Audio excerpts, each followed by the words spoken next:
আসসালামু আলাইকুম। এটিএন বাংলা সংবাদে সবাইকে স্বাগত জানাচ্ছি আমি অনামিকা হাসান পুনম। জনগণের অধিকার নিশ্চিত ও দ্রব্যমূল্য নিয়ন্ত্রণে কাজ করছে অন্তর্বর্তী সরকার। ছাত্র জনতার গণ অভ্যুত্থানের চেতনাকে ধারণ করে মাঠ প্রশাসনের কর্মকর্তাদের কাজ করার নির্দেশ দিয়েছেন প্রধান উপদেষ্টা ডক্টর মোহাম্মদ ইউনূস। তিনি বলেন, পুলিশের মধ্যে যারা অপরাধী তাদের অবশ্যই শাস্তি হবে। প্রধান উপদেষ্টা বলেন, মাঠ পর্যায়ের প্রশাসনই আসল সরকার। জুলাই বিপ্লবের চেতনা ধারণ করে তাদের কাজ করার নির্দেশ দেন তিনি। বিভাগীয় কমিশনারদের সঙ্গে ভিডিও কনফারেন্সে এসব কথা বলেন ডক্টর মোহাম্মদ ইউনূস। রাজনৈতিক সিদ্ধান্ত কিংবা আদালত যদি পতিত আওয়ামী লীগকে নিষিদ্ধ না করে, তাহলে আগামী জাতীয় নির্বাচনে দলটির অংশ নিতে কোনো বাধা নেই বলে জানিয়েছেন প্রধান নির্বাচন কমিশনার এএমএম নাসির উদ্দিন। ত্রয়োদশ জাতীয় সংসদ নির্বাচন নিয়ে সকালে চট্টগ্রামে মতবিনিময় সভায় তিনি একথা বলেন। এছাড়া ভোটার তালিকা হালনাগাদ নিয়েও বিভিন্ন দিক নির্দেশনা দেন সিএসি।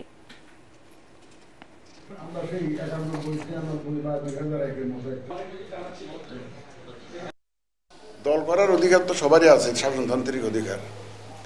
আমাদের কিন্তু কোনো দল আমাদের এখানে রেজিস্ট্রেশন পাবে কি পাবে না সেটার আবার আলাদা বিধিবিধান আছে।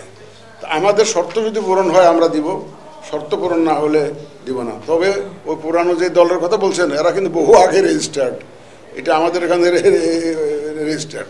সুতরাং সরকার যদি কোনো দলকে নিষিদ্ধ ঘোষণা না করে তাদের রেজিস্ট্রেশন তারা আমরা বাদে করতে পারি না। এটা রাজনৈতিক সিদ্ধান্ত অথবা কোর্টের সিদ্ধান্ত। সংস্কারের কারণে নির্বাচন পিছিয়ে যাওয়ার কোনো সম্ভাবনা নেই বলে জানিয়েছেন সংবিধান সংস্কার কমিশনের চেয়ারম্যান অধ্যাপক ডক্টর আলী রিয়াজ। জাতীয় ঐক্য ও সংবিধান সংস্কার নিয়ে এটিএন বাংলার আয়োজনে ইস্পাহানী মির্জাপুর শুভরাত্রি আলোচনা অনুষ্ঠানে অংশ নিয়ে তিনি এই কথা জানান।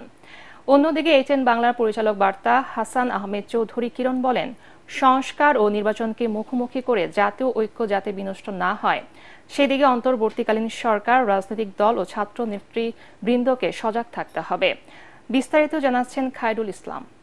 কারোর মধ্যে আশা, কারোর মধ্যে হতাশা, নানা কিছু। কিন্তু জাতীয় ঐক্য ও সংবিধান সংস্কার নিয়ে এটিএন বাংলার আলোচনা অনুষ্ঠান ইস্পাহানী মির্জাপুর শুভরাত্রিতে অংশ নেন সংবিধান সংস্কার কমিশনের চেয়ারম্যান অধ্যাপক ডক্টর আলী রিয়াজ।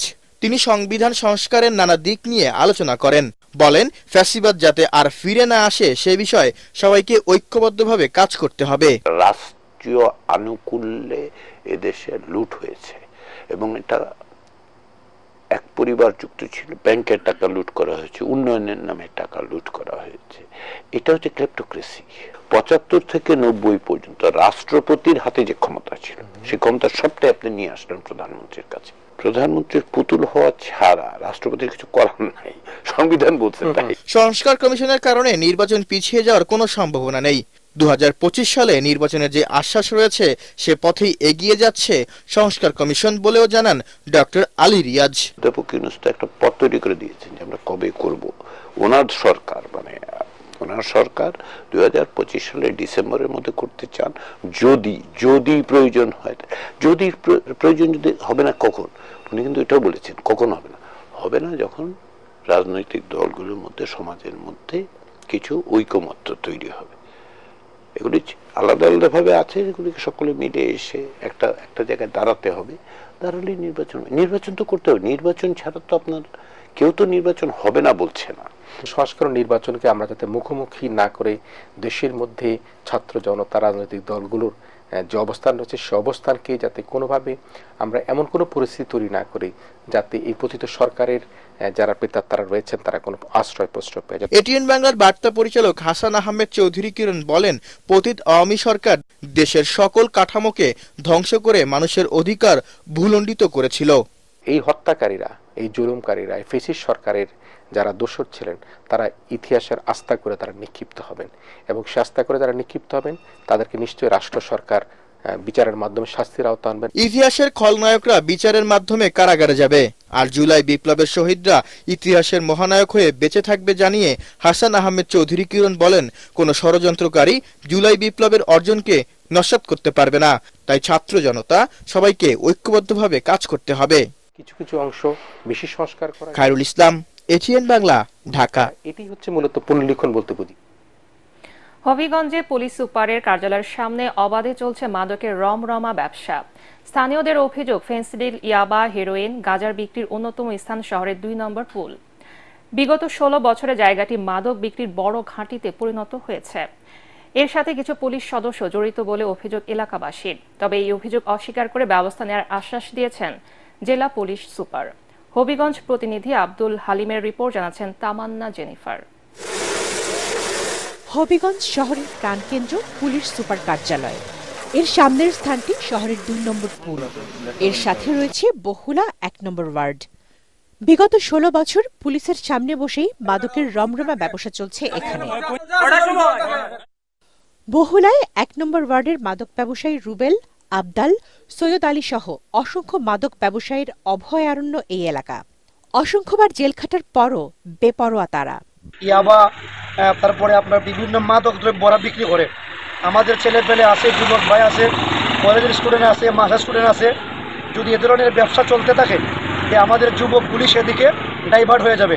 ফাদার আছে, গড ফাদার ধরলে পরই সুনাপুটিরা অটোমেটিক কি হয়ে যাবে। আমাদের দাবি আজকের মানববন্ধন থেকে যে আমরা সুস্থভাবে যারা যারা মাদক ব্যবসার সাথে জড়িত তারা যেন এই অতি শীঘ্রই এরাস হইতো, এবং আমাদের জোরালো দাবি তারা এরাস করা হইতো। আমাদের পুলিশ যদি কোনোটায় জড়িত থাকে এই অপকর্মে, অবশ্যই আমরা তার বিরুদ্ধে ব্যবস্থা নেব। অতিষ্ঠ হয়ে এলাকার মানুষ পুলিশ সুপার, সামরিক বাহিনী, জেলা প্রশাসকের কাছে লিখিত অভিযোগ দিয়েছে। এই অবস্থা থেকে উত্তরণের উপায় হিসেবে এলাকার ইউনিয়ন চেয়ারম্যান সহ 50 জন যুবক ঐক্যবদ্ধ হন। তারা প্রথমে মানববন্ধন, স্মারকলিপি পেশ, ঘরে ঘরে মাদক ব্যবসায়ীদের সতর্ক করেছে। কিন্তু তাতেও তাদের প্রতিরোধ করতে না পারায় তৈরি করে লাঠিয়াল বাহিনী।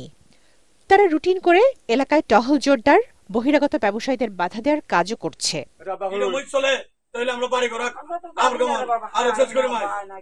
এই এলাকাটি মাদক মুক্ত করা না হলে এলাকার কিশোর যুবকরা জড়িত হয়ে পড়ছে চুরি, ছিনতাই, ডাকাতি সহ নানান অপকর্মে।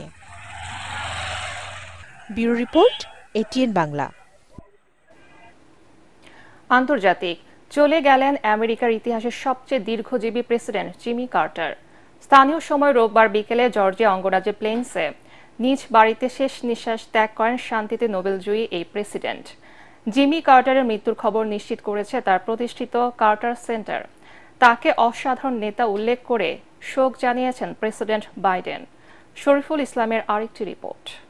The office of President of the United States and will to the best of my ability president হিসেবে জিমি কার্টারের দায়িত্ব পালন খুব একটা সুখকর ছিল না। অর্থনৈতিক দুরবস্থা ও কূটনৈতিক সংকট সামলাতে না পেরে এক মেয়াদের বেশি ক্ষমতায় থাকতে পারেননি তিনি। ডেমোক্র্যাট দল থেকে নির্বাচিত কার্টার 1977 থেকে 1981 সাল পর্যন্ত আমেরিকার প্রেসিডেন্টের দায়িত্ব পালন করেন।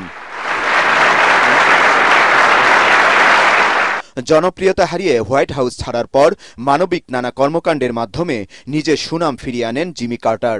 এজন্য 2002 সালে শান্তিতে নোবেল জিতে নেন সাবেক এই প্রেসিডেন্ট।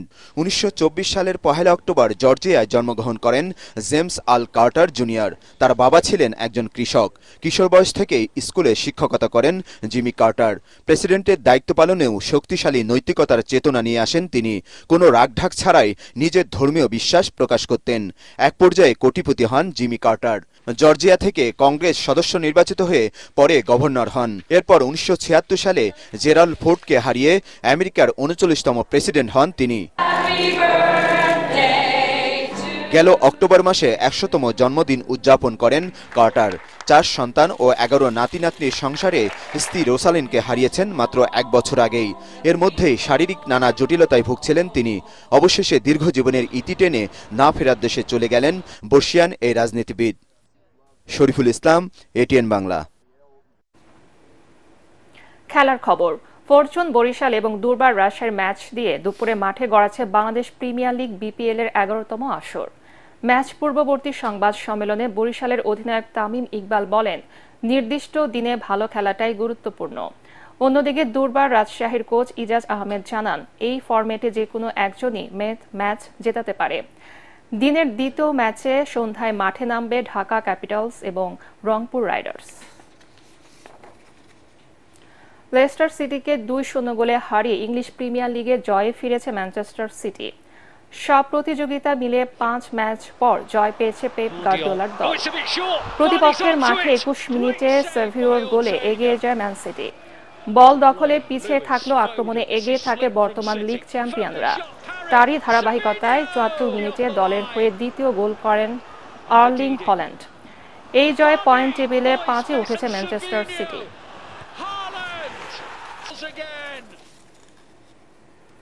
পরবর্তী সংবাদ দেখার আমন্ত্রণ জানিয়ে এখনকার মতো শেষ করছি।